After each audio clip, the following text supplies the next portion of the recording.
Matiang clear dunia Tihian min hlansin Kakya nga om reng tori Kumpluang min tiama Mahse kwanun tiang turhian Min lau duang tasi Leng dun lau turi Kangay ngam lau leng dang ipong huntu Itay at siyang turhi kadon ngam lo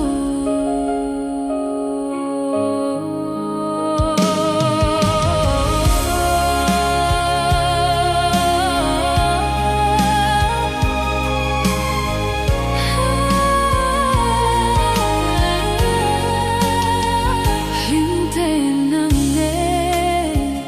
kan lelay khang kan inkar mindang tu kumbi tehi min chen shang tu ani garing lo ning shuai ta sia ka bay say ngai lo rama kum khua atan Mahse kwanum tiang turhian min lau duang tasi leng dun lau turin Kangay ngam lau leng dang ipong huntu Itay at siyang turhi kadon ngam lo